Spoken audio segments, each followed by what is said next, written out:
उपाध्यक्ष महोदय, पुराने समाज से नए समाज को जो विरासत मिलती है उसी के आधार पर उत्पादन के साधनों का यह समाजीकरण होता है और केवल बड़ी कंपनियां ही इस स्थिति में होती हैं कि उन्हें समाज अपने हाथ में ले लें।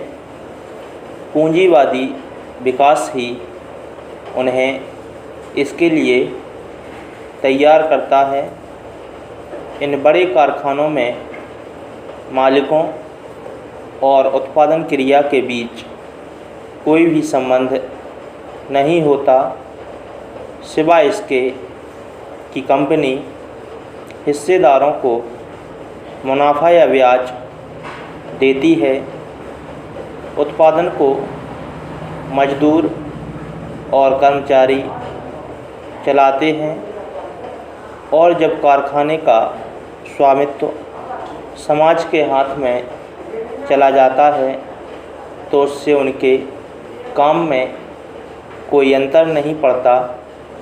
हाँ, उन मजदूरों और कर्मचारियों के वेतन में अंतर अवश्य पड़ता है, क्योंकि जब उनका शोषण करने वाला कोई मालिक नहीं रहता, इससे उनकी कार्य क्षमता में भी धीरे धीरे आश्चर्यजनक रूप से प्रगति होती है और ये अपने श्रम का उपयोग पूरी देशभक्ति के साथ करने लगते हैं। लेकिन क्रांति के अगले रोज़ ही हर एक को समाजवाद को मानने के लिए विवश नहीं किया जाता।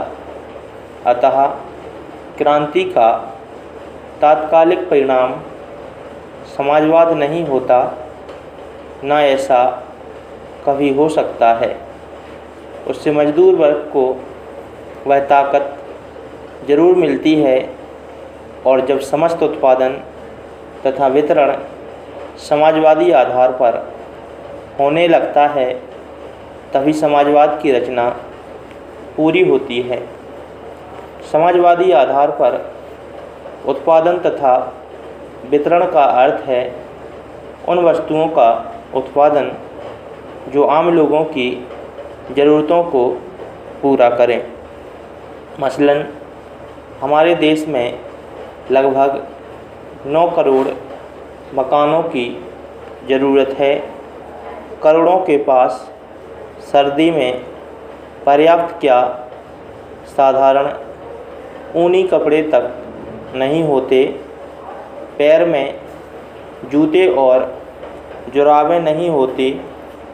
अतः समाजवादी उत्पादन में सर्वप्रथम इन चीज़ों को प्रमुखता दी जाती है। पूंजीवादी उत्पादन में जहाँ यथेष्ट मुनाफा कमाना ही प्रमुख लक्ष्य होता है, जनता की आम ज़रूरतों का ख्याल किए बिना उन्हीं चीज़ों का उत्पादन किया जाता है जिनसे अधिक लाभ हो। आजकल जो सरकार की नीति है वह पूंजीवादी उत्पादन की ओर अधिक है, समाजवादी वस्तुओं का निर्माण की ओर कम। कहने को नारा समाजवाद का है, परंतु वास्तव में हम पूंजीवादी युग में जी रहे हैं। इसकी सबसे बड़ी खामी यह है कि वितरण पर चूंकि का कोई नियंत्रण नहीं होता, इसलिए उत्पादित वस्तुएं जनता तक पहुंचने से पहले ही मुनाफाखोरों के गोदामों में स्टॉक हो जाती हैं। अतः उत्पादन के वितरण पर समाज का नियंत्रण होना बहुत ज़रूरी है। बिना इसके समाजवाद का लक्ष्य पूरा नहीं होता। दुर्भाग्य से हमारे देश में समाजवाद महज एक शब्द बनकर रह गया है, एक शब्द से अधिक कुछ नहीं। तभी तो स्वतंत्रता प्राप्ति के 25 वर्ष बाद भी लोग समाजवाद के बारे में भ्रमित हैं। कभी माओ दिखता है, कभी लेनिन, कभी नेहरू तो कभी लोहिया।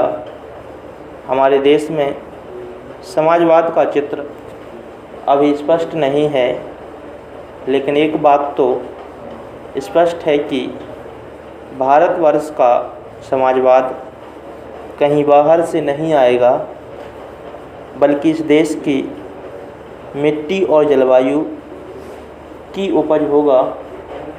हमें समाजवाद लाने के लिए दूसरे देशों से सलाह मशवरा नहीं करना, बल्कि अपने देश के वातावरण को देखकर उसी के मुताबिक समाजवाद के ढांचे को तैयार करना और उस पर अमल करना है।